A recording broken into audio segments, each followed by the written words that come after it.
What's up, everybody? This is Martin Libby with the Unveil podcast. I think we just decided that name in the past 30 seconds. We're talking to Ben, and I thought I was just going to have Ben on just to talk, but he actually helped us come up with a potential name for the podcast. So that's pretty cool. No more saying tentatively called. We might just stick with the Unveil podcast. We have Skylar Hunt. Thank God. This is the second one that he's been on. Like I said in the last one, he was in the hospital for the other two that we recorded. But he's out and he's better and he's doing well. But today is all about Ben Cashen. Ben Cashen, thank you so much for coming on the podcast. Thanks so much for having me. He's coming at you live from his brand new studio that he just recently purchased. Ben, how long did it take you to set all that up? Well, first off, I purchased a house, not a studio. So actually, Ben purchased a lot more than a studio. Yeah, the studio came with it, and it's more so like an attic that I turned into the studio. But as far as setup goes, a lot of it came from my previous apartment. Like the whole desk, I bought the IKEA countertop and did the little desk hack where you set it on top of two sets of legs, which makes it like huge. Yeah. But I love like the big desk, stuff like that. And then speakers and stuff I've brought over, and then I just recently did 2 new monitors, so that was kind of the new thing. And then that vertical monitor is like my old one, but it's pretty dope. I like the setup. But I would say probably a day because I didn't have the right monitor mount and I had to buy something off Amazon and same day delivery, so that came in handy. So I actually find yourself using the vertical monitor? Yeah, I want to talk about that. Yeah. So I was kind of, like I said, I had to buy another monitor mount, which means I had an extra. And I was like, man, what do I do with these 2 extra screens I had? And so I put one vertical, and it's like play Spotify. So super. Okay, so that's how I have the exact same thing right now. I'm getting a new monitor, and I have an ultra wide LG that I could totally use vertical, but I feel like I'd probably never use it. It would just take up space on my desk. Yeah, right now it's Spotify just because it's in a spot that I didn't have anything else at. So I don't know. We'll see if I actually end up using it for anything. But yeah, it's a Spotify monitor right now, and that's if you ever start trading stocks, you can just use it for that. I think that would be a good bet. Perfect.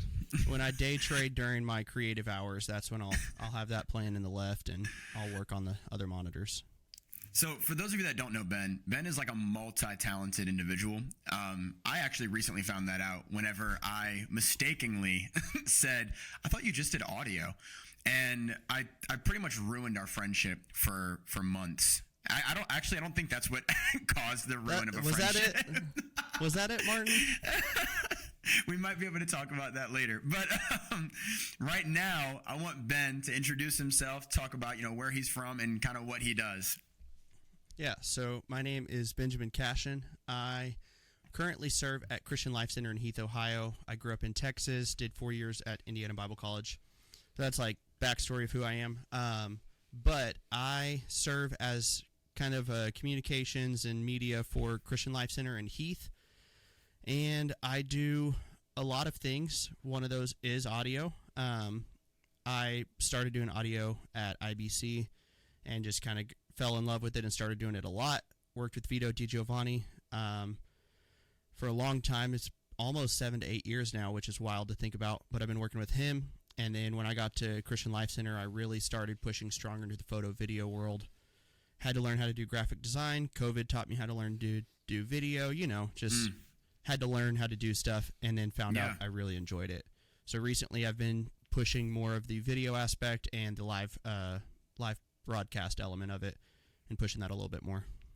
So you pretty much learned everything along the way. It wasn't like you had like this desire to pick up these skills. It was like, okay, there's a need. I need to figure this out.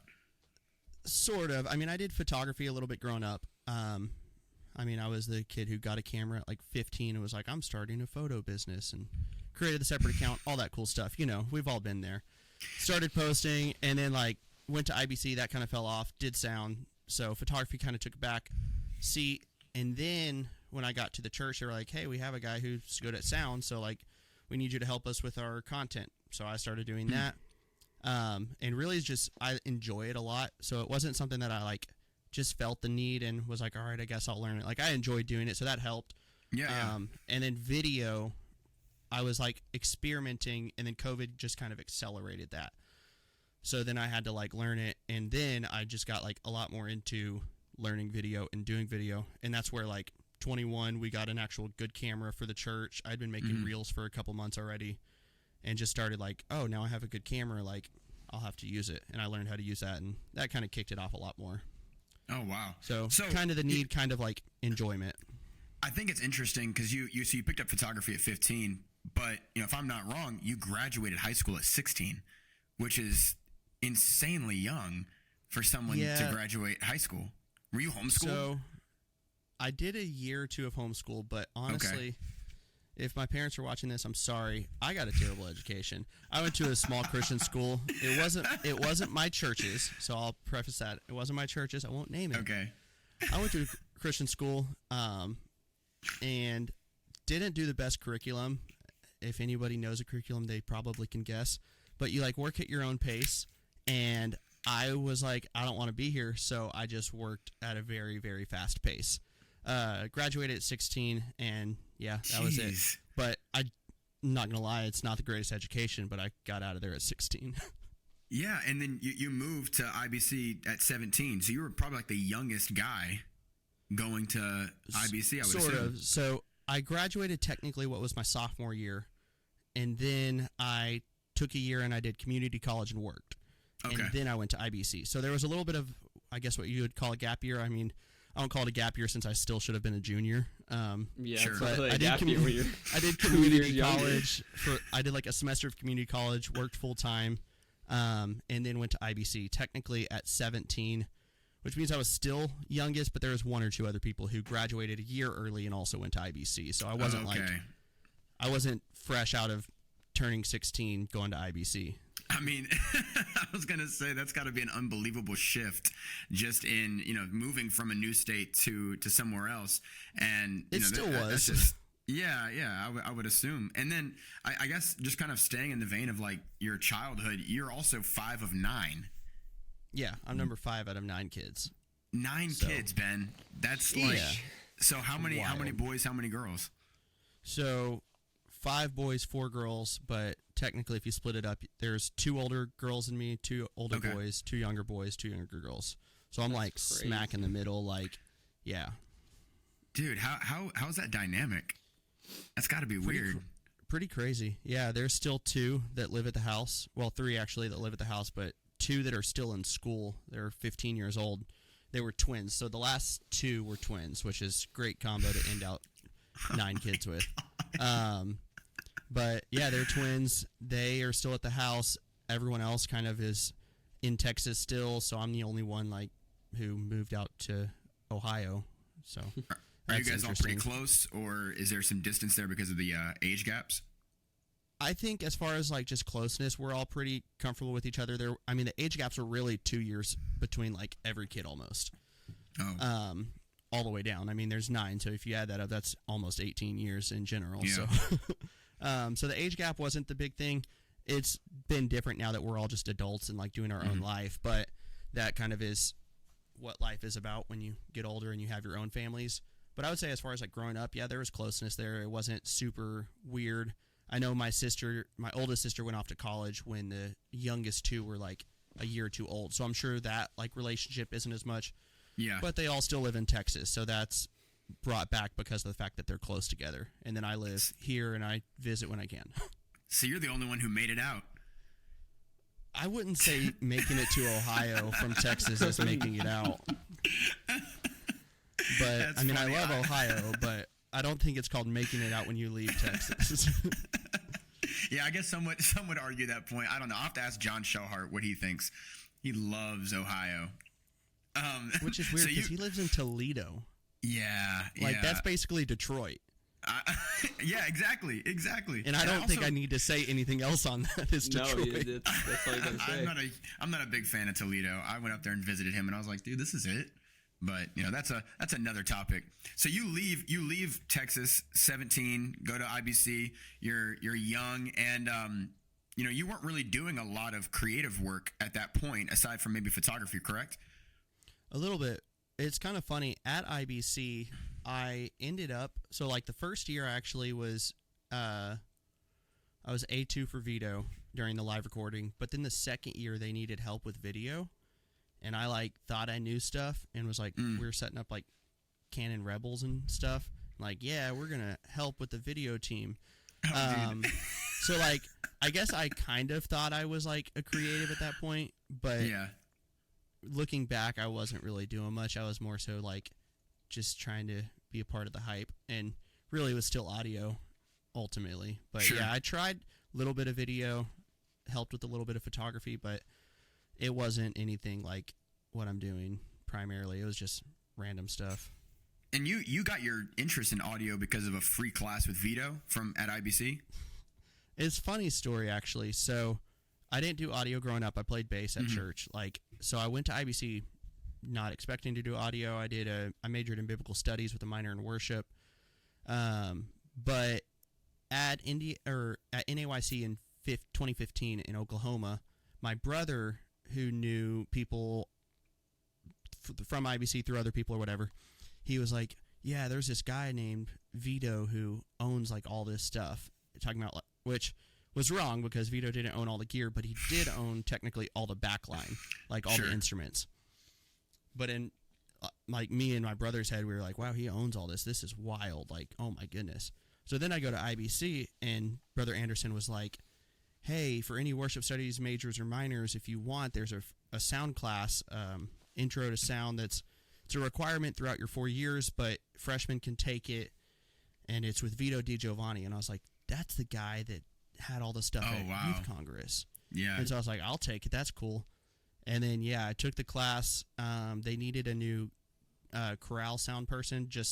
They had someone on praise. They needed someone to help with chorale and just learn. So I actually have an email from Linda, or that I emailed Brother Anderson, and I was like, hey, my name's Ben. I'm in Vito's sound class. I don't really know anything, but I'd love to learn, and like I'm a quick learner.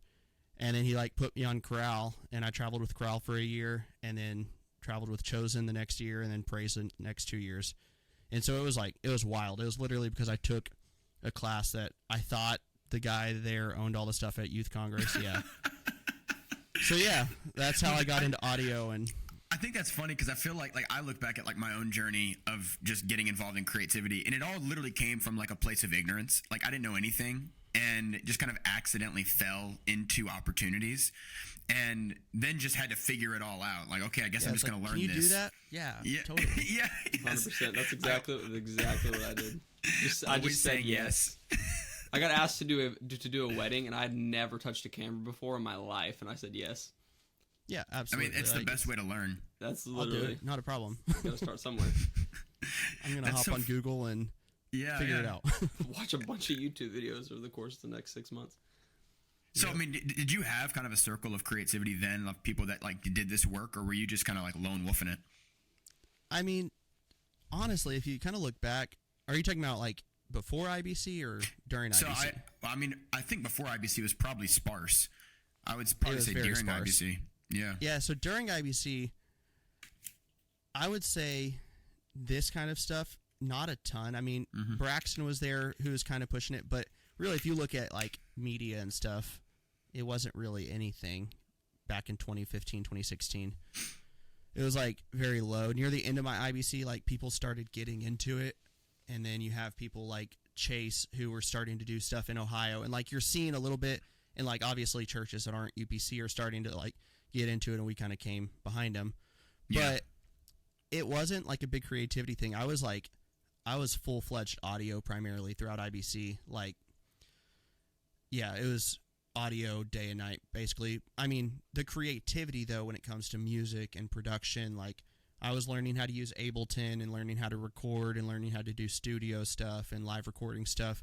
So, like, that side of creativity, yeah, but when it comes to, like, content creation, not really. Like, I just don't think that was really emphasized until a couple of years after. And so you were learning all this stuff in between your shifts at Harry and Izzy's, right? Sort of. I worked at Chick-fil-A for a year because I was 17 and I couldn't get a job in an actual kitchen.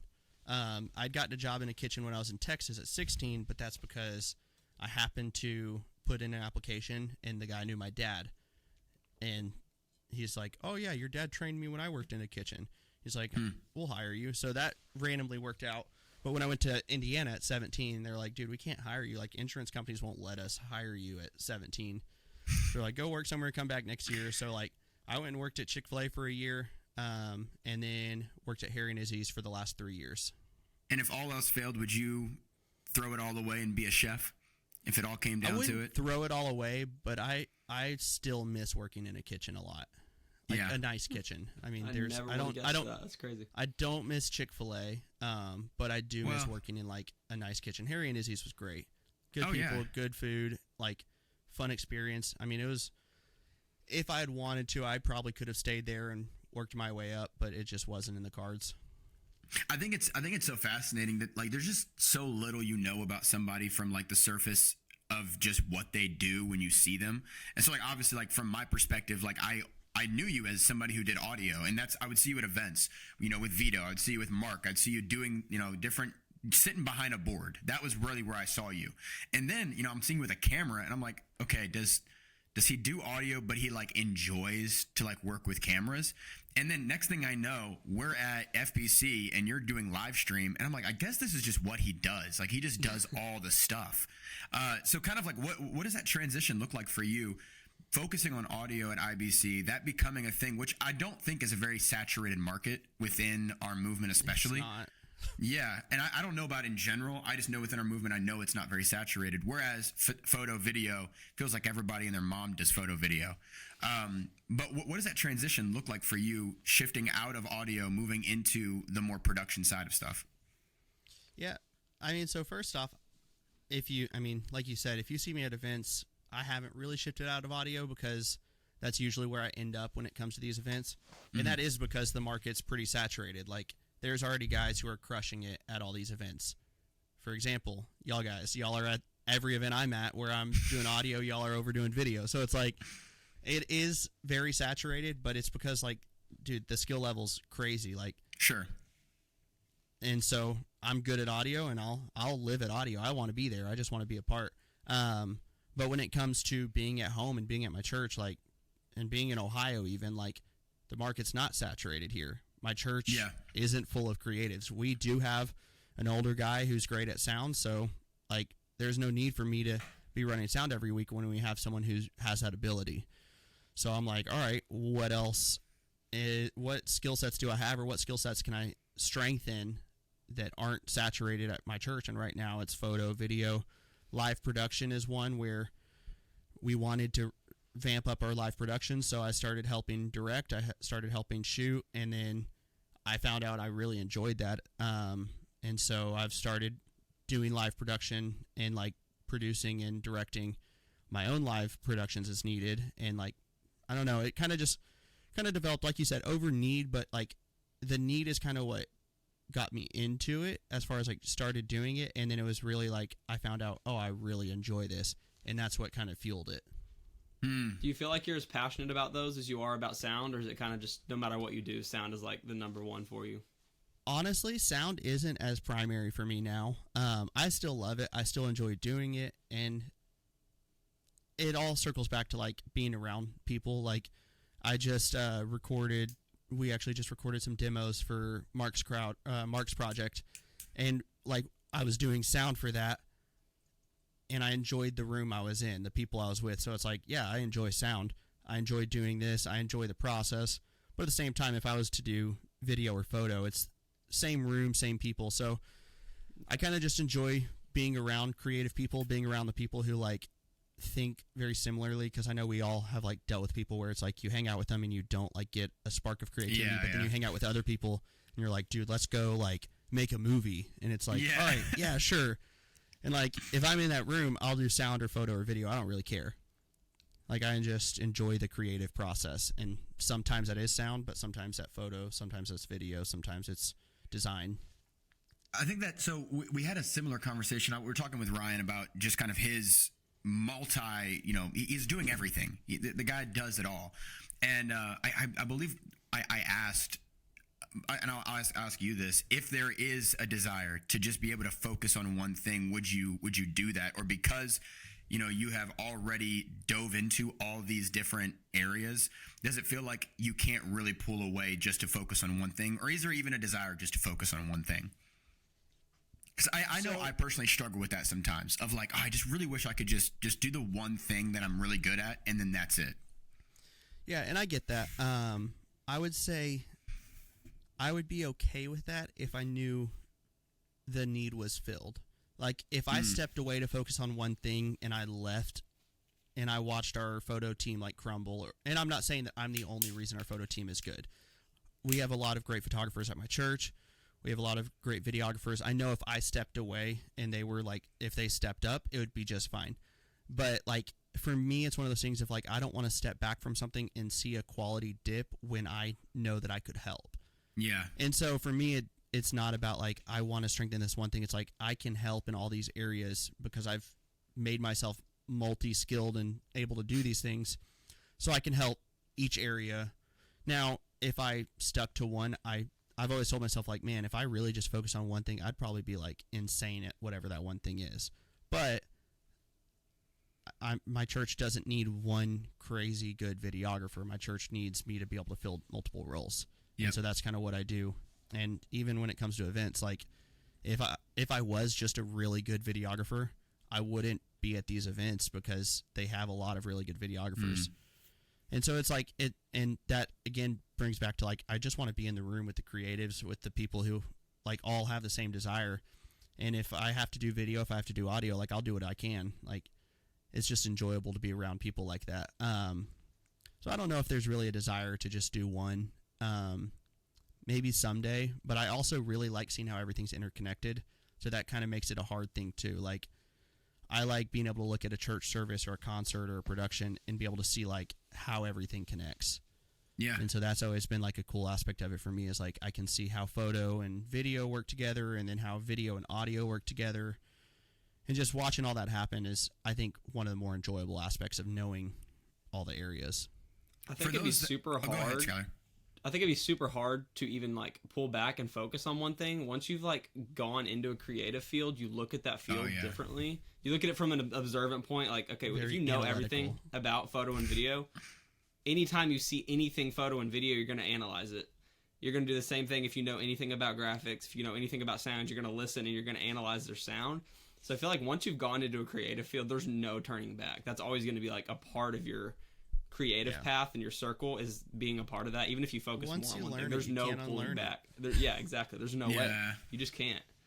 It's like, it's got to be the same thing with preaching too, because I know you do. You serve in, like, a different capacity of ministry as well. You've taught, you've preached, and so it's got to be the same thing of, like, you know, you hear a preacher and you're thinking of the sermon structure. You're thinking of, you know, I know at Urshan it was the same way. Is like, I'm there learning how to be a minister, and so, you know, I go to a service and I can't help myself but put myself in the position of the person who's preaching.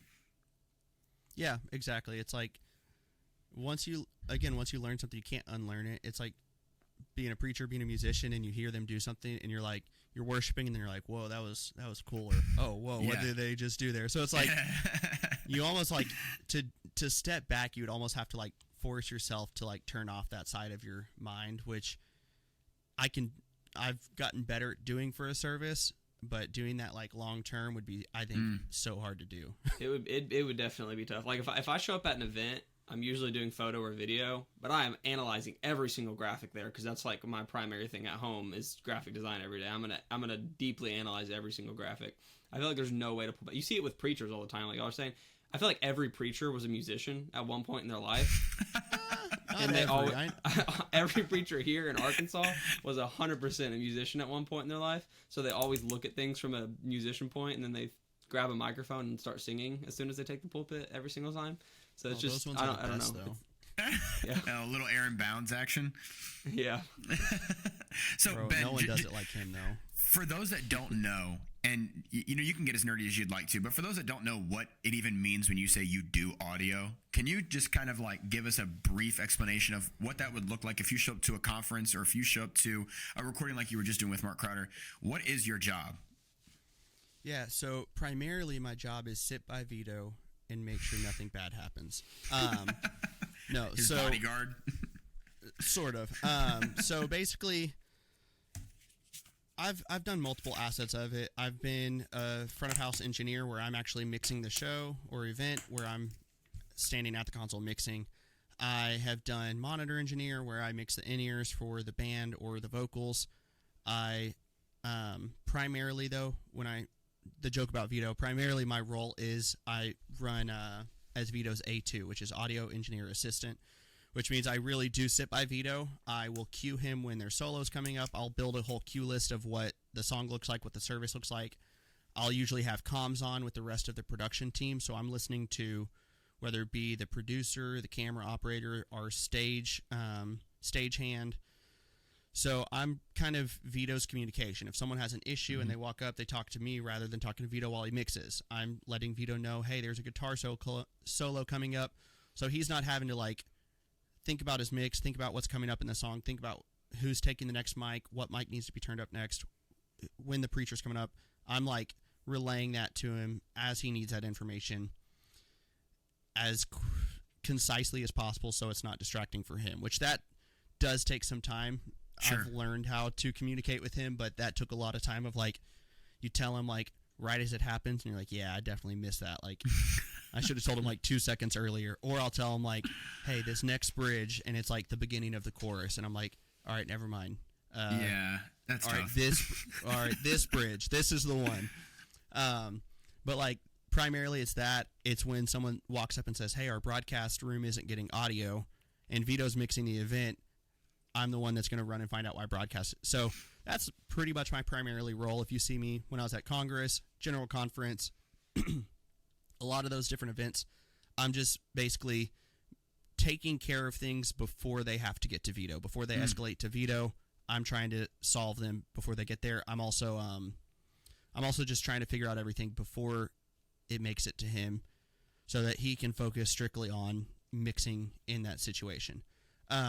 For like Mark Crowder's thing, I was technically, I guess what you could call studio capturing. We set up room mics, we demoed, we captured. It was a couple channels because it's just demos. So we did like piano mic, 2 room mics, vocal mics, and they just captured some demos. But for that, I was technically what you'd call a studio engineer, where I'm sitting on Pro Tools, capturing into an interface and recording what's needed. So that's a couple different stages of audio. But yeah, it kind of varies from event to event, need to need. I filled in a couple different spots and capacities. But I think probably what helps a lot is that you're also a musical person as well. You're not just a creative, but you also play some instruments. And from what I was told, you wouldn't claim to be the best at any of these instruments. Oh, not at all. But from what I understand is you play bass, aux keys, drums, and a little bit of piano. Yeah, I would say that's my primarily. What I do. I grew up playing bass when I was like 12, 13. I started learning. I really don't play often. Like, I would say if I was scheduled in any of those places for a service, bass would be like the one I'm most comfortable with. But I would still have to like make sure to sit down and put some intentional practice time in. Same when it comes to aux keys, and especially if keys, I'm not a proficient keys player. Like, I can rock the CCM stuff. Those 4 chords, like, I got it on lock. But when it comes to, like, anything else, it's like, all right, I'm going to have to either really sit down and learn this, or, like, this is completely out of my wheelhouse. Like, I'll hand it off to someone. But, yeah, it does help, like, learning that stuff. When I ran sound, I did make it kind of intentional to, like, I learned those because IBC, I had to take piano lessons. I played aux keys a little bit for some small groups, and then bass I had grown up playing. But I made it, like, I was very intentional about, all right, I want to learn how to do video, or not video, sorry. My mind just blanked. I want to learn how to, like, not play guitar, but I wanted to learn guitar stuff. So I was roommates with Huntley, and I would, like, ask him questions like, why does this pedal make this sound? What are you using this pedal for? Why are you doing that? Because I wanted to comprehend where those things fit sonically, where they fit in the space, in the mix. I took a semester of drum lessons with Vito, and I was like, Vito, I'm never going to be a good drummer, but I want to know, like, I want to be able to communicate with my drummer. Like, I want to be able to say, hey, I need you to do this roll, start on the snare, and then roll through and land on the 4 or whatever. So I tried to, like, and with really all instruments, especially keys, like, I'm not a proficient keys player, but I want to know how to communicate with my keys player. I want to say, hey, don't hit that or pull that and whatever. play a second inversion. I don't know. But that was kind of the thought process, is like I didn't need to be a good keys player. I didn't need to be a good aux keys player or bass player. Like I want to be able to hold my own and fill in if needed on a service, but I mainly wanted to be able to communicate properly with the band. I know that a lot of creatives are musical. I know specifically myself, I played drums before I even like picked up a camera to do video. And that was like what I did. I went to Urshan and I was like the drummer at Urshan for like my first 2 years.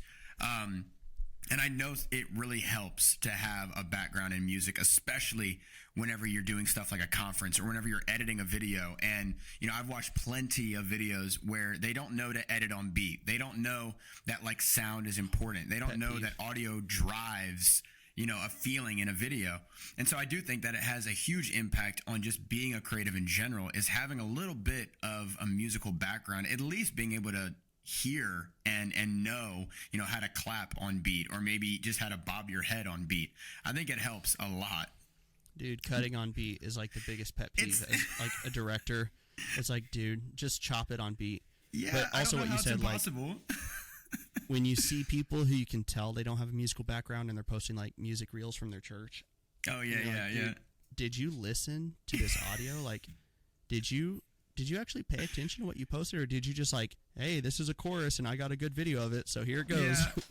Yeah. That's like, it's always funny. It's like, man, you really need to like watch and listen to the video before you post it. Oh, it's so funny. Yeah, just at least a casual understanding of like music and audio is so vital. Well, shifting away from just the audio part of your life, I want to talk a little bit about your time at CLC Heath and some stuff that you've been doing there. How long have you been over the promotions and kind of the marketing side of stuff there? So, just because I don't want to take full credit, I'm one of our creatives. We have a great designer. And then, again, our sound guy is an older gentleman. He is technically our technical director. I do all kinds of different stuff. I've used the term creative communications director, all that stuff, but it's a great team. But as far as I've been here since 2019, I came in as an intern. I was supposed to do a 3-month internship, and I've been here 4 years. So you can do the math. Wow. I don't know how that worked out, but yeah, 3-month internship turned into 4 years. Actually, like next week, I think. Yeah, because I got here like, oh no, it's December. So I've been here officially, going into 4 years, because I got here in 2019 November. Oh wow. So are you the one who runs the social media? Yes. So that's what I would like to talk about. All right. Yeah, and that primarily is what I've pushed my main focus the last couple of years. You guys have a good following. You guys have... Oh, great. We're pulling it up right now. We're going to pull it up. So there's no shame here. There's no shame here, because if we went to the account that I run for my church, you could pick it apart and pull it all over the place. And that's not what I want to do here. I really want to talk about your approach to, the different content that you guys post. And you guys get, I would say, really great interaction and engagement on your page. I just had to use an iPhone video, and right before we do this, come on. I would have cleaned up the feed if I knew we were scrolling. This was good, bro. This one was sick. And it's funny because I see these all the time, and my sister will send me these reels, and she goes, "Oh, we should do this for our church." And I've just never made one. I have never made one of these like trendy, service starts at whatever. Actually, I love that. I've never seen one like that. You see those? Yeah. I see those all the time with paper, but I've never seen one of it like just like that. Yeah. That's actually really cool. So I actually, I had a kid that I was like, "Hey, can you make these videos for me?" And it was like Saturday, and he's like, "Man, I never had a chance." And I was at the church, so I was like, I'm just going to print off paper. And what was funny is I printed it, and I clicked double side, expecting like the printer to like pull it back in and like print it out with it face forward. And like it didn't. So that's actually, I had to cut the video in half because like I realized it printed and waited like 20 seconds and it never like flipped it. So I like walked up there and like just flipped it over. I was like, I'll have to edit this later. Is that where the light changes? I think it's right cool there? how it flipped. Yeah. But yeah, it was just super thrown together. I was like, I just need to promote something because we normally run a 9 and 11 service. Okay. And all throughout December, we're going to do 10:30 services. So I'll be posting something like this probably every week until January when we go back to 9 and 11. That's pretty cool. This one, where's it at? I guess it's actually pretty back there. So let's go to your reels. This one blew up. Was it the kid? But I guess this is. Oh, this yeah. is just because that popped up in my feed too. Is this just because it's a collaboration? I would say because it's a collaboration and because it's like, I don't know. It's primarily the collaboration, but really just, I hate to say it, but sometimes that stuff just does good because it's organic and it's just like, it's not produced. Like That's the answer we're I looking made the for. joke. I made the joke like, I hate iPhone videos like with the passion. Yeah. And everyone who's like, man, the iPhone is just as good as a camera now. It's like, no, it's not. Yeah, but sometimes just the content is like, hey, it's not. It works. It's so like, true. So when I spend hours editing a reel, it's really great to see those are the ones that blow up. It's super cool. Yeah. It's kind of an annoying feeling. So you had one. I'm trying to think of where it is, and now I can't even find it. Do you know what video it is? Because I might be able to steer you. It was a horizontal video. Oh, all right. So that was our giving campaign. That I think it's pinned to the top, isn't it? Well, is that it? Is a graphic? There's a graphic pinned. There should be a graphic. Oh, did I unpin it? Man, what am I doing? Yeah, I don't see it. I don't see it pinned here anymore, and I think it's deep in the feed. Yeah, so it's in October. I can't remember the cover photo for it. Yeah, so basically, if I'm not mistaken, that was the video that was. No, because it had a lot more. I'll say I should be able to find it in a second. Yeah, because I just just that one with September. 13 right there. It's the 13,000. Yeah. Oh, Right here we go. Yeah, right there. So this one I thought was really great, and obviously, it's going to do well because it's a big shift for you guys. But you posted something that I am vehemently against, which is a horizontal video, and all intents and purposes, it did well. It did well on social media, and it was a big moment. So kind of walk me through what your thought process was for that, posting this on social, but also it's a landscape video. Yeah, so for those who haven't watched the video, basically in the audio in the background, Pastor is reading a resolution for us to move forward on a giving campaign to build a new building. What's funny is the audio is actually him reading that resolution on Sunday. This video was filmed on Wednesday. He had said, hey, I'm reading the resolution Sunday to the church to announce, and I just grabbed the audio from that and laid it over this. Because obviously at the time you read it Sunday, you had we move forward, not him just reading, will we move forward? Right. But the reason I did the landscape video is just a big fact of the guy who's shooting, his name's Josh Garza. He's killer. He's one of my lead videographers when it comes to anything we do. I wanted him to shoot slow-mo. I wanted him to shoot wide. I wanted to capture that huge feeling. It's just so hard to do that vertical. And this isn't a video that's going to live forever on Instagram Reels. It's primarily our Facebook following. I wanted it to be full screen. And I mean, I know you can post Reels on Facebook, but really just the horizontal videos on Facebook, I feel like last a little bit longer. They're not. Sure. They do. Yeah, they tend to do better. And I feel like Reels on Facebook in general just don't hit really. But I don't know. I feel like for this kind of landmark video, I wanted it to just be I don't know. Sometimes I see Reels and I don't feel like they felt like produced, even though they're great quality. They're this feels like it's telling a story more so than a short form video of a recap of our service. It feels, I don't know, horizontal just really does still hold that storytelling 100%. You really can't tell a story or I feel like you can't emulate a feeling the same way with vertical video. It just doesn't work. You have a shot where Pastor is looking at the screen and you have the whole congregation behind him. You have another shot where Pastor is standing at the pulpit and you have people actually standing to vote. Like that one right there. He's standing at the pulpit and you have the congregation all behind him. You're not going to get that vertically. Unless you do the whole triple stack, but I'm not trying to make a viral that one. Yeah, we actually were watching a video on our projector and it was a snippet from Wayne Huntley message, and like you have pastor looking at it, he's smiling, but then you have the full congregation behind him, like almost like backing his decision is what it feels like. Yeah. And so like it's just one of those things that I don't know, if you crop that video vertical, it's not going to tell the same story at all. I still hold on to a little bit of hope that like one day it'll shift back to horizontal being the thing. But see, I don't know if it will, but I don't think it will, but I don't think Instagram will and stuff, but you also aren't, I really don't think you're going to get rid of horizontal when it comes to like storytelling, when it comes to movies and YouTube and like short films. Agree. Like, I just wish it was more normal to post a horizontal video. Like it almost feels like a waste of time to do a horizontal video because it's going to get, typically it's not going to get much engagement because it's horizontal. Yeah. And like I said, the only reason I really went strong with that one is because it was a big moment, storytelling. Like that was the purpose. It wasn't just a like, here's a snippet from our service. It was like, I'm telling the story about this vote. Yeah. Bro, what's funny is there's like 2 or 3 videos that all hit like 18,000 or whatever. And it's, I hesitate to say it because I don't want him to get a big head, but it's Lincoln Enzi. It's him. Bro, like that video got like 19K. There's another one, almost identical shot. It got like 12 or 13.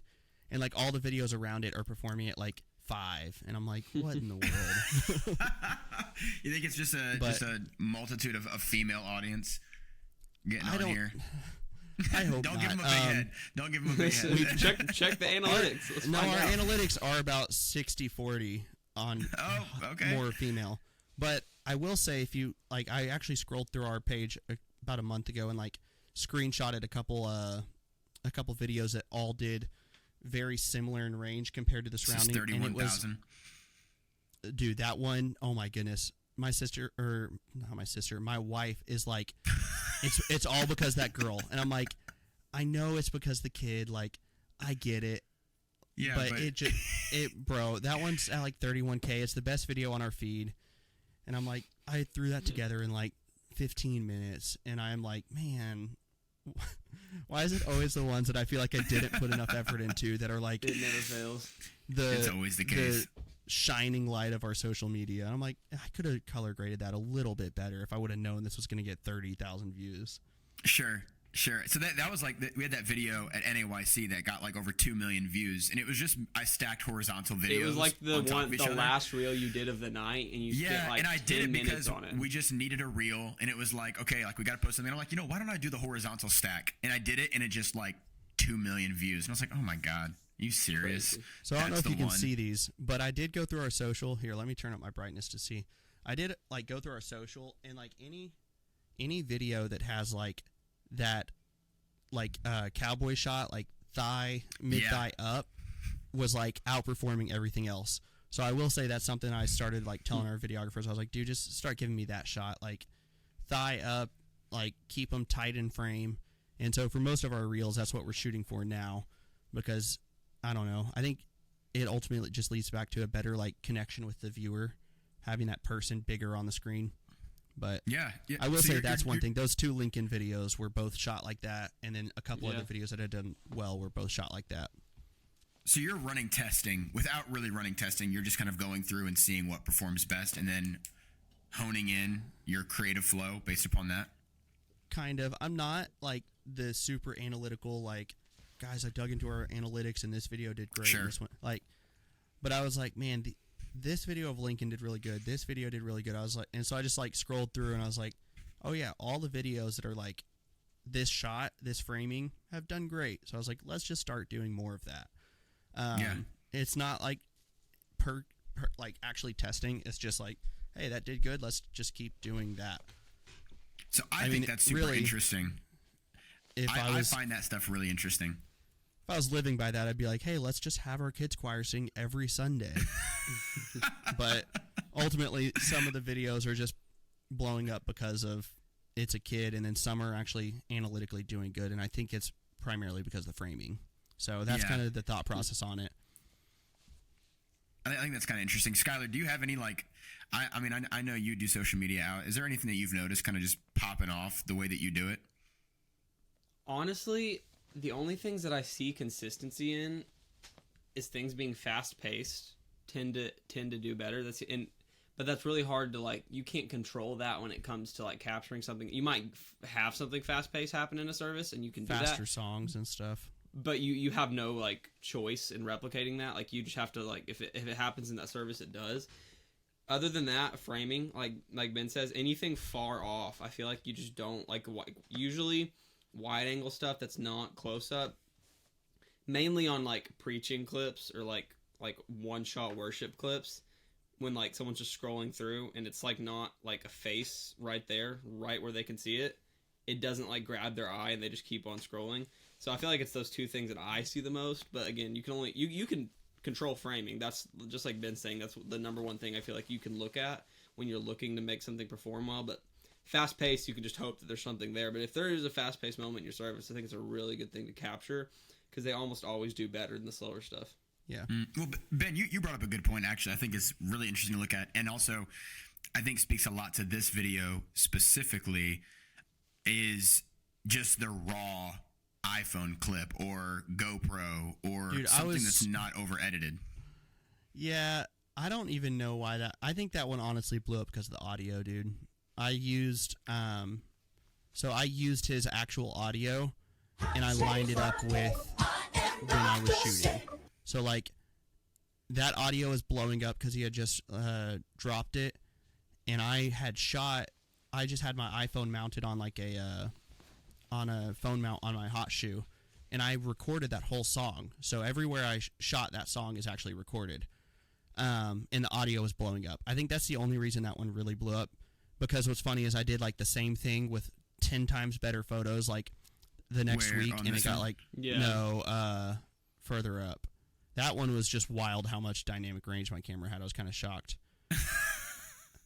So right side. I'm mirrored. That one. Like, this one was way better shots.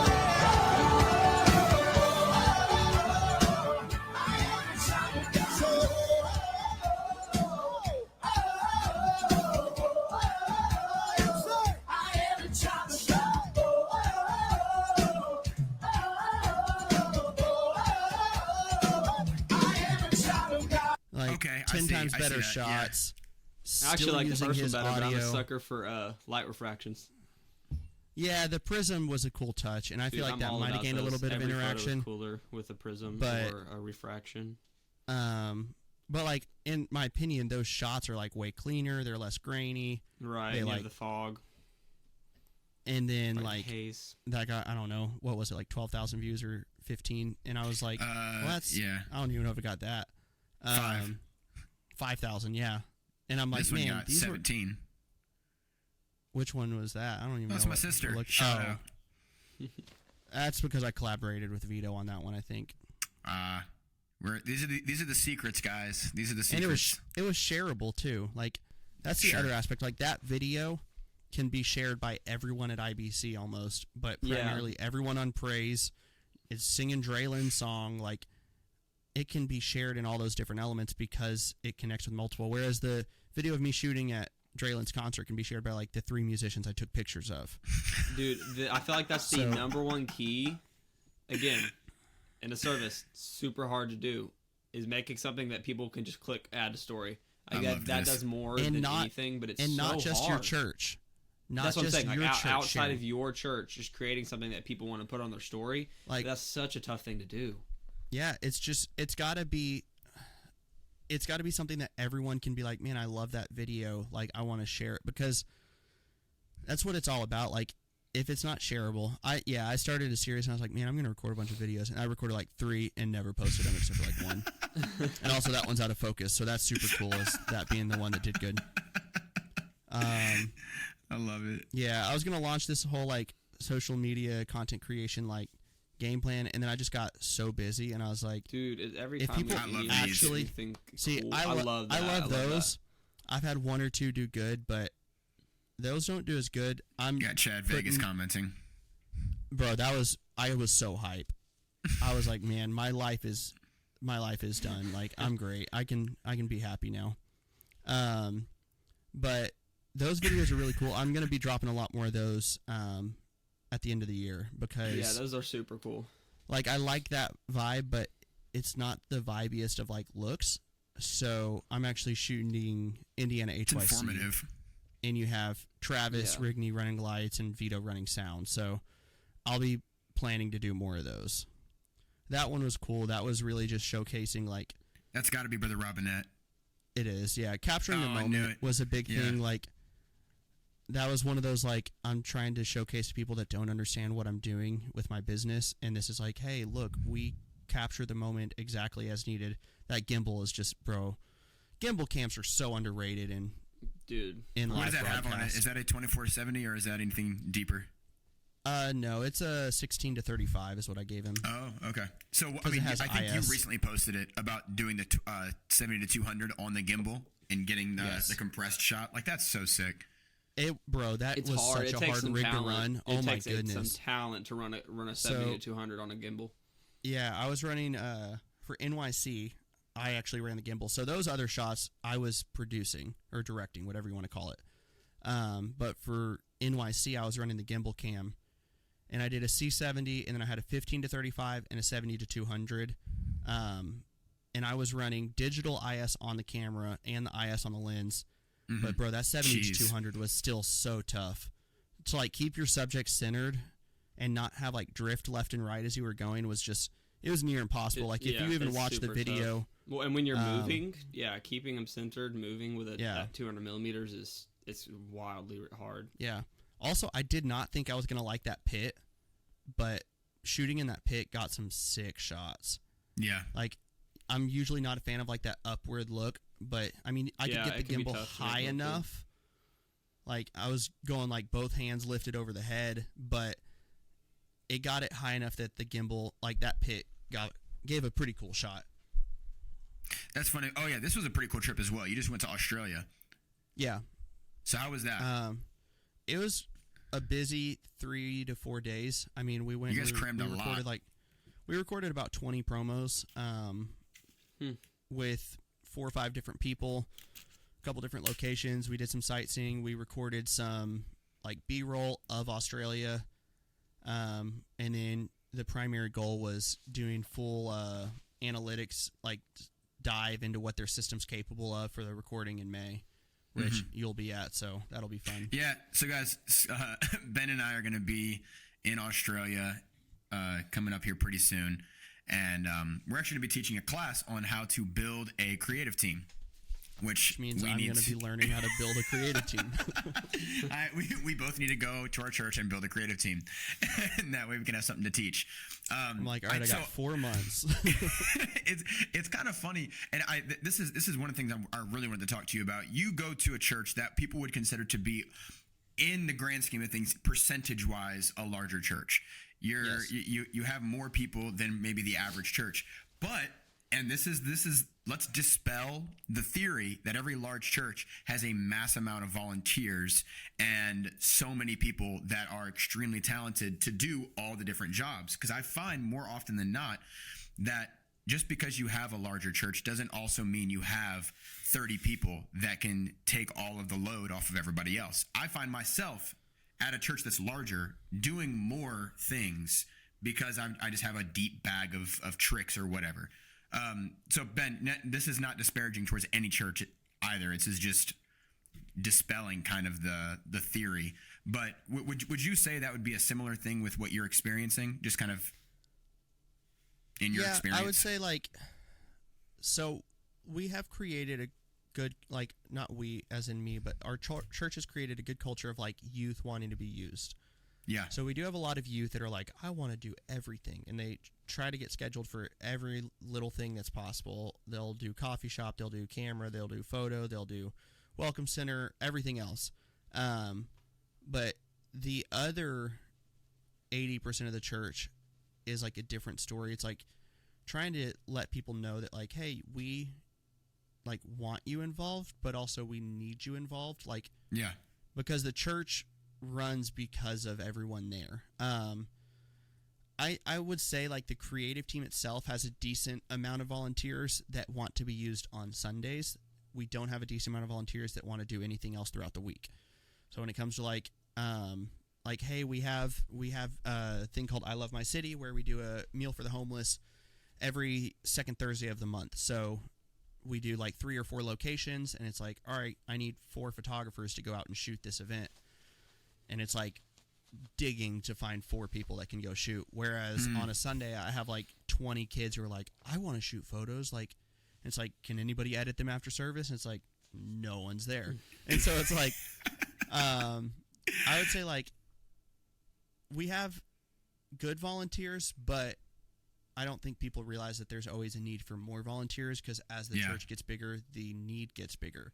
It's like, well, y'all ran it like just fine with the 4 people throughout the last 50 years of the church. And it's like, yeah, but we're growing at an accelerated pace, which means we're producing content at an accelerated pace, which means we're running multiple services compared to what we used to. So it's like, if you like, as you expand, everything else has to expand in correlation, or else like things will start to drop. And so that's what I've noticed is like, I either have to take on more or I have to figure out how people can like help. Well, the number one thing that I probably teach, which is what we'll probably talk about in Australia, is sustainability. And I think that a lot of people, they try to bite off more than they actually can sustain. And they have this idea of, you know, let's have the best live stream. Let's have the best, you know, equipment for, you know, our social media, whatever. Let's also, outside of creative stuff, let's have the best audio equipment. Let's have the best, you know, programs that we do. But then if there's no people to fill those gaps, all you have is super expensive equipment and nobody that knows what they're doing. And I think slow incremental growth is way better than like, okay, we've got the funding. Let's go ahead and buy all the things before we actually have the people. I find that to be a bigger problem.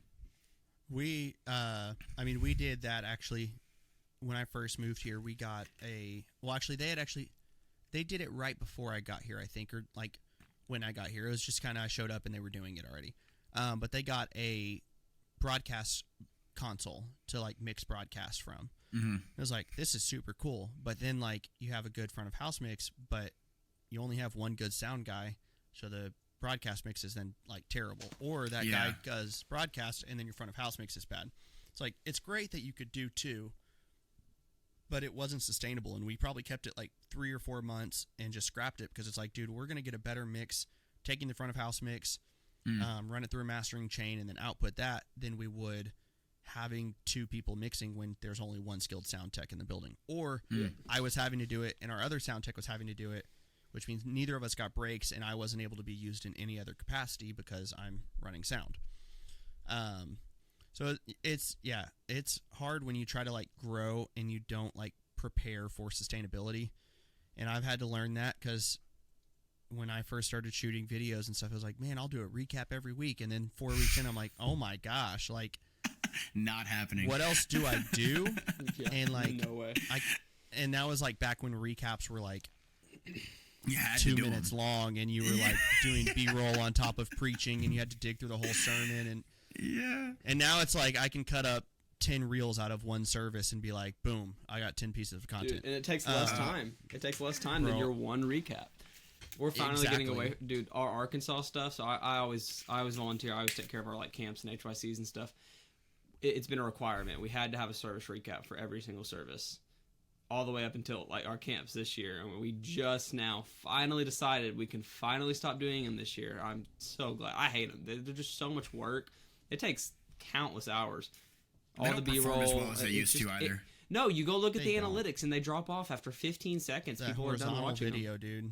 Every time you look at it, it says 15 seconds and then it just tanks. Yeah. So they start hearing that like pad swelling and they're like, skip. Yeah. I think that's the problem, is we had an oversaturation of recaps, and then we have an oversaturation people of it, and bored. then because it's a norm, then you have like subpar recaps coming out where it's like they're not that great and they're not that interesting, but it follows the format of a recap video. It's got the epic classical dramatic swells in the beginning, and it's got the preacher with a slow-mo shot. Yeah, and so like everybody was following and this it's all shot in 120. Everything is shot. There's no actual audio. There's no actual audio from the moment. I think that there is precedent for recaps in certain moments. Like I think of NAYC General Conference. Yeah, I think that's a place that it makes sense. those big but not your typical once a conference. year. Yeah, but at camps, at your HYCs, it's not really necessary as much. Like, so our ones at NYC did fantastic. They were also very different from like a layout standpoint and cinematic standpoint. They were totally different. The way that Braxton and Landon did them was not the same. Yeah, the following is slightly larger too. That's the other thing. Well, it's again, your it's normal NYC. campground. People are gonna watch it because it's NYC. Yeah. But at your normal like statewide events, it just doesn't make sense. You're wasting your time. Or maybe so like funny. one recap. Do an event recap, maybe. But Sure. yeah, not service recaps. Do an event recap. Grab some footage from out the week, and then at the end of when the thing's over, post something. But take your time making like multiple vertical things, and you're gonna get like 100 times the engagement. Yeah, I mean, and with these three guys, we could probably solve all the world's problems with creative stuff. But I don't want to keep you, 100%. Ben. I don't want to keep you any longer. I know you got a wife, and you got other responsibilities you got to get to. But I do want to give you an opportunity now, if you'd like to, just to give a little bit of like a closing word, if I can say that. Something that you just something you want to leave people with, whether it just be an encouraging thing or maybe a practical tip or just something you've been maybe thinking about recently. But first of all, I appreciate having you on, and whenever you're done with that, then we can go ahead and we can close out. Man, I should have thought about this a little bit more. I didn't know we were getting to the closing already. I haven't looked at my watch like the entire time, so. Oh, you're fine. We just hit an hour. I didn't want to hold you past an hour. Well, you said book 2 hours, so I was like, all right. I couldn't remember if I told you that. We could go longer, bro. There's more that I have on my list of things to talk about. That's up to you guys. I'm just chilling. Let's see what I have on my list here. I definitely don't have a Christmas concert this Friday and Saturday and Sunday. Yeah. Okay. So I actually do have something interesting here. Then we'll just cut all that last chunk out. I and I'll keep thinking about my closing remarks. Yeah. Stay tuned, everybody. We have like, follow, share, Cashen Creative. So there is one interesting thing that I think outside of creative stuff. People usually will build up an image or an understanding of a person based upon just what they see front facing. So like whatever your social media represents, whatever they see you at events, there's an opinion. Audio guy. Yeah, exactly. That's what I had a name tag already made for you. There's an opinion built up about somebody, but there's behind the scenes stuff that you're never going to talk about. You're never going to say, but I do want to highlight something that I thought was really cool that I became privy of recently, which is that one night a week, all summer long, you would go to a skate park and you would teach Bible studies. And you also started a backpack giveaway and gave out 250 backpacks, which I think is an incredible feat. But also, it just speaks to your character as a person, not just as a creative, but you have a heart for ministry outside of just audio and video and photo. And I just want to give you an opportunity to kind of talk about that without feeling like you're bragging about yourself. I want you to talk about this. Yeah, so that doesn't put me on the spot about talking about myself at all. So basically, it started out of Chris Green came to do a revival at our church back in 2020, actually, like September. It was 2020. He came and did a revival at our church, and they were like, hey, we're going to go do some like street evangelism. We're going to go invite people to church. So we go out on like a Friday, and we invited people to church, and it was like cool. We went to our county like courthouse, like our square, and then we went to the skate park, and we were like, we had water bottles. We handed them out. We handed out church cards, asked people if they wanted to pray, whatever. Super cool. Then they were like, all right, we're also going to go out Saturday. So Saturday we did the same thing. And like we pulled in the skate park Saturday, and they were like, oh, hey, what's up, guys? And like they grabbed waters and like kind of like already knew who we were because we were there yesterday. I was like, man, that's really cool. And then Sunday came, and I was like, man, if we never go back to that skate park, like what a waste of 2 days of like talking to people and like trying to build a relationship. So I called Pastor, and I was like, hey, Pastor, I want to do this. I want to do a Bible study out at the skate park. Like, we'll invite him. We'll talk to him. Like, basically, I want to do this super short. We didn't really have a format for it. We kind of figured that out as we went. I was like, however, I am asking for access to the church van every week throughout the summers. We have 2 church vans, so I was like, I would love access to one of them every summer because of recognition. And then like I want to be able to buy like snacks and drinks every time we go out there. So he like okayed it. And so we started that September, and we did like September to October. We just went out every weekend, brought Gatorades, waters, snacks, whatever, chips, and like Rice Krispie treats. And we'd hang out there for an hour, do a 5-minute Bible study, pray with everyone, call it a day. Then 21 happened, and we kept doing it. We started back up, and I remember like at the beginning of 21, I got like some Instagram messages from a couple guys I'd met, and they're like, hey, when are y'all coming back out to the skate park? And I was like, whoa, like people actually like paid attention. So we did 21, and like what was really cool is you get to this point where like we have a big red church van, and like we pull up our van, and like kids are like, oh, they're here, and they like run over and they like start grabbing snacks and drinks, and it was like that's cool, just really cool to see. And it's that's like cool. We built up this recognition of like, hey, we're gonna come, we're going to be there for you, we're gonna just hang out with you guys. Like it's not one of those like, hey, we're gonna come and we're gonna shove religion down your throat, and like I'll get up, and we have like there's like a little concrete like bleachers area, and then there's like a rail that I'll sit on across from them, and I'm like, hey guys, we're about to start a Bible study.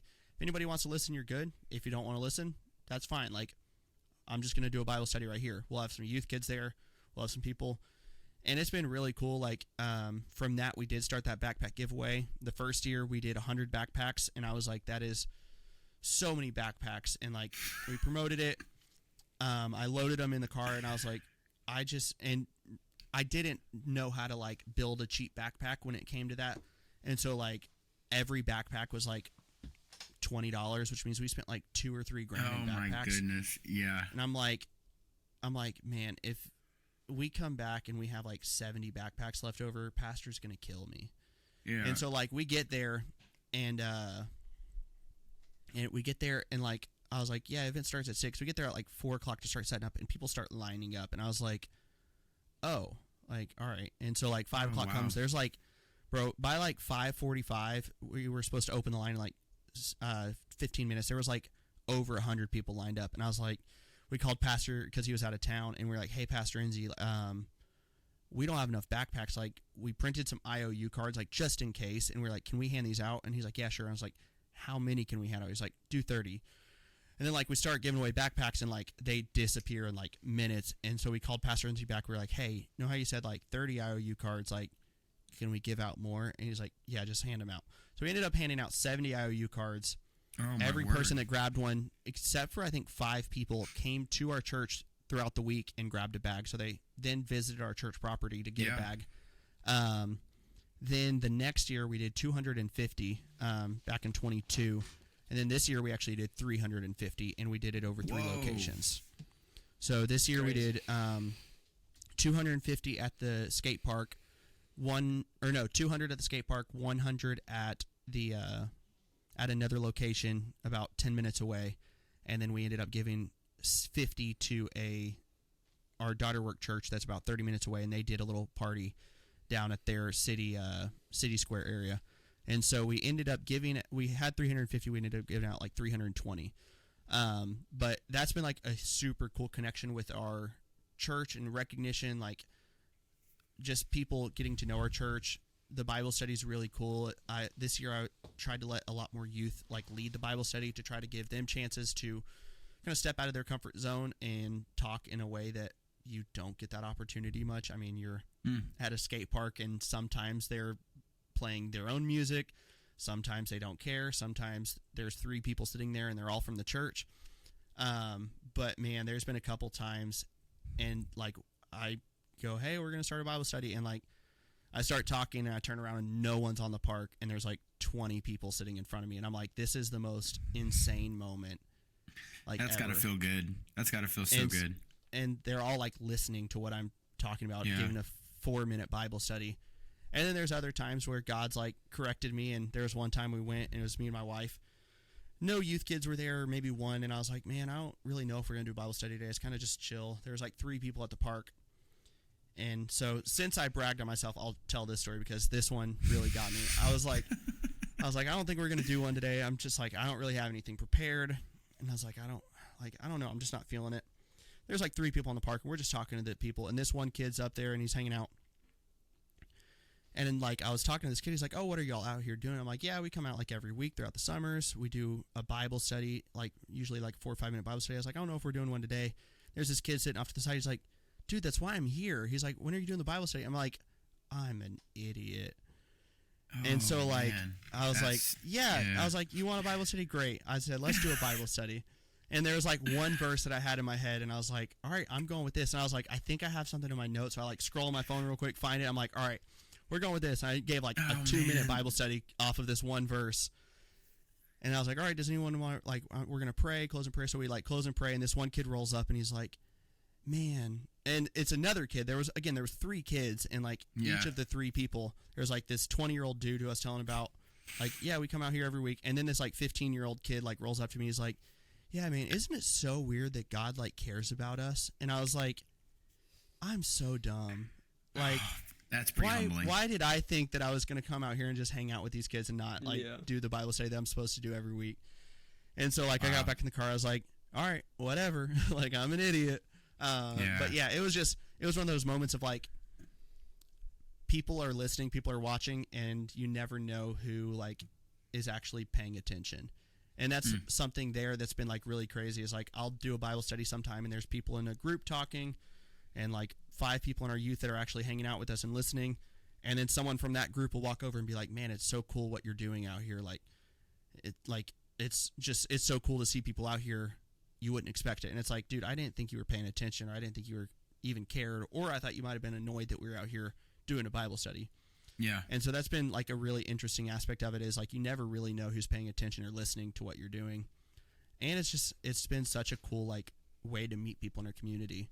Like, the people at the skate park are not the people who are going to walk into our church doors usually. And I know that, like, isn't always true, but if you go to a skate park, most of those people won't walk through your church door. So we're I think going generally speaking, yeah, we can say that. Yeah. It's been really cool. So I guess I have 2 questions for you then.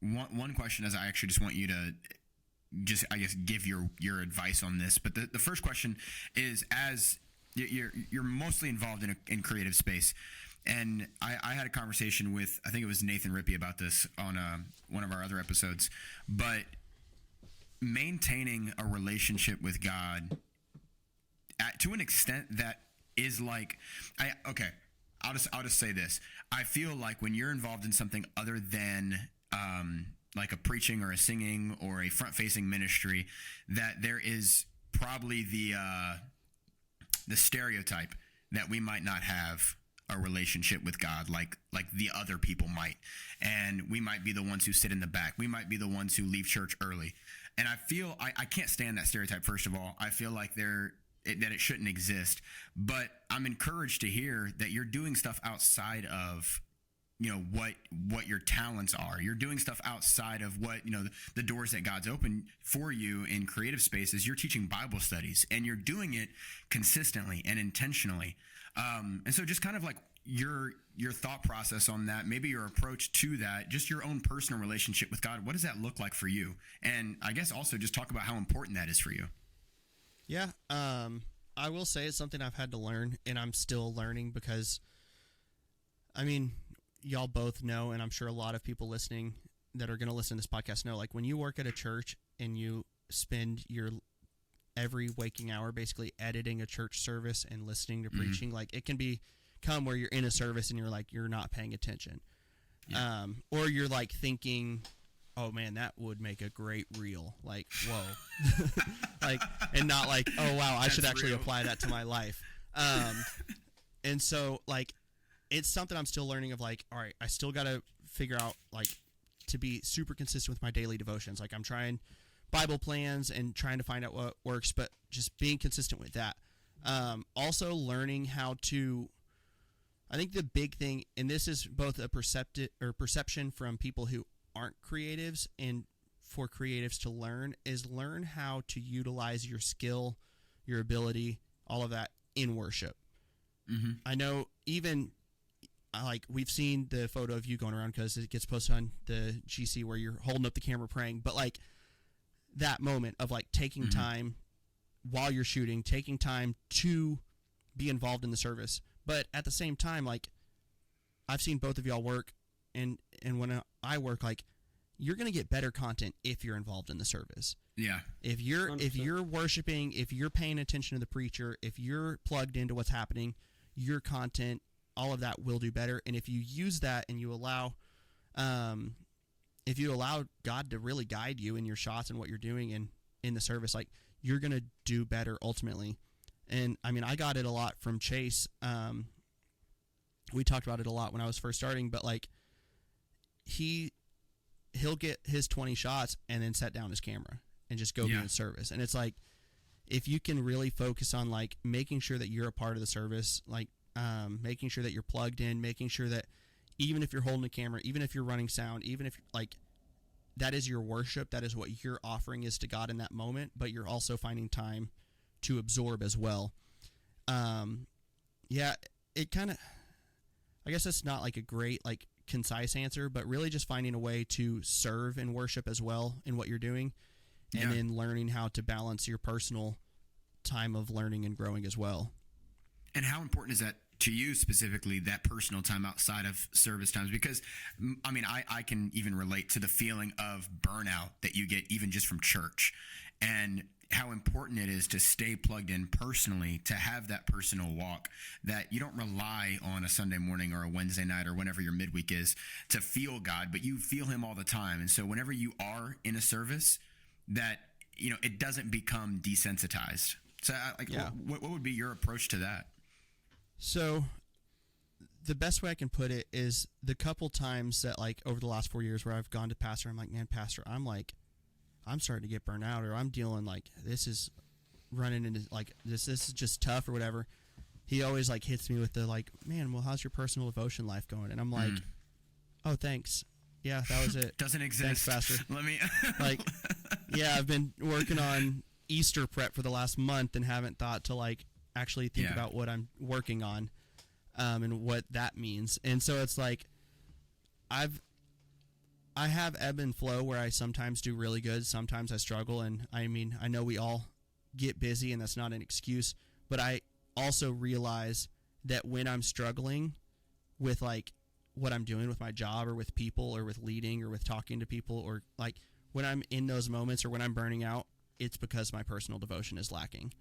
It's like when I can get back to studying or listening to the Bible or reading the Bible or just consistent prayer, it's like, oh, wow, like, I can handle working with people again. Like, I'm not getting annoyed at every little thing. Like, and so I mean, as a creative, I'm sure you're well aware that, like, being able to handle people helps a lot. And it's the job. Yeah, exactly. And so I've just noticed that, like, personal devotion is what's going to carry you through all of those, like, burnout moments, basically. Like, your personal walk, your personal study time, your personal reading time. I've noticed even, like, sometimes I'll listen to, like, just music as I work. I've noticed recently it's like, man, if I listen to worship music, I just feel better when I'm working on this stuff sometimes. And so, like, I've tried to get better at, like, man, I'm going to work on some, like, church content. Like, I might as well listen to some good church music and, like, actually zone into what I'm working on rather than listen to lo-fi beats or whatever. Yeah, that's a really good point. And I'm all for that. But it's like, sometimes it just helps me get in that frame of mind of, like, all right, this is what I'm doing. This is what I'm working on. I'm serving the kingdom, and that's what, like, that's where my focus needs to be. Even if I'm making a reel later, even if I'm editing a graphic, like, sometimes it just helps me dive a little bit more into that mindset to serve a little bit more, like, spirit driven rather than, like, well, this looks really cool or this sounded good, or just be a little bit more intentional with what I'm doing. So you're teaching these Bible studies at the skate park, and you said something that I thought was so good, and I think that you could maybe even expound on it a little bit more, but you're not teaching 30-minute Bible studies or hour-long Bible studies. And so help somebody understand that that's not always the best approach to teach, you know, forever long on a Bible study, that sometimes getting just a point out there, sometimes just getting a thought out there is the best approach. So with the skate park, I grew up, like, skateboarding a little bit. Like, it was fun for me. Me and my brothers did it.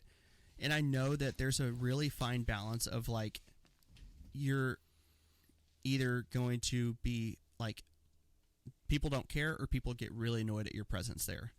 Yeah. And I always told, like, everyone who went out to the skate park with us, I was like, my biggest fear is that people stop coming to the skate park on Tuesday nights because they know we go to the skate park on Tuesday nights. Like, that's the biggest, like, fear of mine. So I was like, we're never going to, like, be an annoyance. We're just going to be a presence there. And so those Bible studies, it's not me, like, getting up there and preaching fire and brimstone. And I've had, like, some serious conversations, and I've talked about heaven, I've talked about hell. But usually I get up and I'm like, hey, guys, tonight I want to talk to you about reading your Bible. Yeah. Do any of you know what the Bible is? The Bible is a book that we believe at our church, and we believe it's the Word of God. And I'm, like, breaking it down to, like, each year, one thing that I try to do is I try to teach, like, the first 4 or 5 lessons I teach, I'll teach on reading the Bible, praying, and so, like, God talking to you, you talking to God, and how God, like, desires a relationship with you through those two things, like, super baseline stuff of, like, hey, this is, like, a good thing to do. Recently, like, when I'm struggling to, like, come up with more ideas, I'll either reuse something because usually the same people aren't there every week. And again, if they hear me tell them to read the Bible 3 weeks out of a summer, like, they probably need to hear it 3 times. But that, and then I've taken, like, P7 messages, like their P7 Bible studies, and I've, like, condensed them to how can I get this point across in 4 minutes or 3 minutes. And so, like, I've done a couple of those. And when I have youth that I, like, tell them, like, hey, I want you to teach, I'm like, hey, just hop on P7's website, grab one of theirs, and, like, condense it to 5 minutes or less. Oh, that's good. And so really just, I don't want to be an annoyance. I just want to be someone that they can, like, I want to give them a thought that they can take and remember. And the big thing for me is what I've always told people is, like, man, I don't say care. Like, I'm going to say it loosely. I don't mean it in this way, but, like, I don't care if they come to my church. Yeah. But if that person 10 years down the road is going through a tough time, they can be like, man, I remember those people who came out to the skate park and they talked about a God, or they talked about a Bible, or they talked about how you can pray and someone listens, like, or they talked about a church, like, let me go find a church. My thing is, I want to stick in their minds as a person who loves them, a person who cares for them, a person who desires, like, for their best. And so it's like, if you don't come to my church, like, that's fine. But I want you to find God. I want you to find people who love you and care about you. Like, that's really the goal. And so I don't want to be annoying. I don't want to talk for 20 minutes. I don't want to talk for 30 minutes and people just tone me out. But I want to give them something that they can take home and can actually, like, have beat around in their head rather than 20 minutes of me talking that they're not going to listen to. I'd rather them just think, man, he talked about reading your Bible for 3 minutes straight. Like, I wonder what that means. Yeah, I mean, I think about the verse that says, I've planted, Apollos has watered, but God gives the increase, and how you don't need to be the end-all, be-all for everything. And I think there's this pressure of, like, if I'm going to teach a Bible study, I also need to lay hands on them, and they need to receive the Holy Ghost in that moment. And that's not always the mission that you're on. Sometimes all you're doing is planting a seed. Sometimes all you're doing is watering the seed. Look at it that way. You're planting a seed. Exactly. Yeah. It might not be something that they need for literally, like Ben said, 10 years, but you could change someone's life in 10, 20 years by something you said to them now. Yeah. I want them to know that there's a God that cares, there's a church that cares, and there's people that care. Like, that's really what I try to say that. I love that. As much as I'm out there, like, hey, the reason we're out here is because we care for you guys. We love you guys. Dude, the amount of stories I've heard from, like, 7, 8 years old who ride their scooter to the skate park, and they're like, oh, yeah, my mom always works, and, like, they're talking about, like, things that it's like, man, what kind of kid should have to deal with this? Or the fact that, like, your parents let you ride your scooter a mile to a skate park and you're 8 years old. Yeah. And so it's like, if I can just tell you that, like, there's a God who cares about you, that's all I'm fine telling you that. Like, I think people get caught up in wanting the instant gratification of winning a soul. And if they don't get that when they teach a Bible study, they're done. They don't want to do it anymore. Yeah. A lot of people who are going to the skate park are going there because it's their, like, calm, like, away from home. It's an escape. And so, like, that's really where I want to be, and just be like, hey, guys, if y'all are dealing with this, or if you're struggling with this, like, there's people who care about you. There's a God who cares about you. Like, if you want to come to church, we're right down the street. But, like, just know that there's a God who cares. So that's kind of the whole purpose of that, is just, like, letting people know. I think that's so good. I think it's so good that you've taken the onus and the initiative on yourself to, like, go and do that. And like I said earlier, it's inspiring to me. I mean, I've transitioned recently into the youth pastor role here at our church, and which also means that a lot of my responsibilities have shifted from creative stuff to now, I'm preaching twice a week. I need to come up with events. I need to come up with outreach opportunities, and everything that I have done, all the travel that I've done, it has to slow down. It has to become a little less so I can focus here. And so, hearing, there's a creative out there that is doing all the stuff, and then also on the personal side, he's investing into the kingdom. I think it's such an incredible, I'm just encouraged for our creative demographic within the UPCI that, we're not all black t-shirt, back row, type of guys. We actually do care about growing the kingdom more so than we care about getting 30,000 views on a video. So yeah. I'm encouraged by that, Ben, and I appreciate you sharing that. Well, Brother Skyler, you have anything else you wanna toss on Ben here? No, dude, a curveball. That was fantastic. I'm glad we got that in there. That was great. Yeah, I appreciate that, and I hope somebody was able to latch onto that, maybe learn from it, and grow from it. Yeah, Ben, have you thought about your? Just remember, as creatives, get a little spiritual sometimes. Have you thought about your closer? Dude, you need to. Man, I'm sure I can come up with something. Okay, all right. Well, give us a little bit of a closer and leave us with something good.